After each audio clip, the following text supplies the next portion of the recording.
ನಮಸ್ಕಾರ. ಇದು 1 ಎಕರೆ 10 ಗುಂಟೆ ಪ್ರಾಪರ್ಟಿ. ಇದು ನೋಡಿ, ಮನೆ, ತೆಂಗು, ಟೀಕು, ಒಂದು ಬೋರು, ಸುತ್ತ ಫೆನ್ಸಿಂಗು, ಊರು ಪಕ್ಕನೇ ತುಂಬ ಚೆನ್ನಾಗಿದೆ. ಇವ್ರು ಬಂದು 2,10,000 ಹೇಳ್ತಾರೆ. ಒಂದು ಗುಂಟೆಗೆ 2,10,000 ಹೇಳ್ತಾರೆ. ಹೆಚ್ಚು ಕಮ್ಮಿ ಆಗುತ್ತೆ. ಬೆಂಗಳೂರಿಂದ ಈ ಸ್ಪಾಟ್ಗೆ 118 ಕಿಲೋಮೀಟ್ರ್ ಆಗುತ್ತೆ. ಮೈಸೂರಿಂದ ಒಂದು 40 ಕಿಲೋಮೀಟ್ರ್ ಆಗುತ್ತೆ. ಜಾಗ ಮಾತ್ರ ತುಂಬ ಚೆನ್ನಾಗಿದೆ. 2 ಸಾಯಿಲು ನೋಡಿ, ಒಳ್ಳೆ ಸಖತ್ತಾಗಿದೆ. 2 ಎಕರೆ 10 ಗುಂಟೆ. ಊರ ಪಕ್ಕನೇ ಡಾಂಬರ್ ರೋಡ್ಗೆ ಒಂದು 100-120 ಅಡಿ ಡಾಂಬರ್ ರೋಡ್ಗೆ ಸಿಕ್ಕುತ್ತೆ. ಬಸ್ ಹೋಗೋ ರೋಡೆ. ಊರು ಬಸ್ ಸ್ಟಾಪ್ ಜಾಗ ತುಂಬ ಚೆನ್ನಾಗಿದೆ. ಫುಲ್ ತೆಂಗು, ಅಡಿಕೆ ಎಲ್ಲ ಗೇಟ್ ಎಲ್ಲ ಹಾಕಿದ್ದಾರೆ ನೋಡಿ. ಇದೇ ಡಾಂಬರ್ ರೋಡು. ಇಲ್ಲಿ ಕಾಣ್ತಾ ಇದೆ ಡಾಂಬರ್ ರೋಡು. ಜಾಗ ತುಂಬ ಚೆನ್ನಾಗಿದೆ, ಸೂಪರಾಗಿದೆ.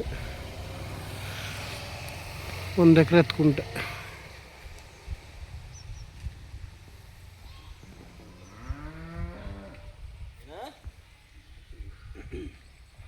ಒಂದು ಮನೇನೂ ಇದೆ, ಬೋರ್ವೆಲ್ಲು ಎಲ್ಲ ಡ್ರಿಪ್ ಮಾಡಿದ್ದಾರೆ.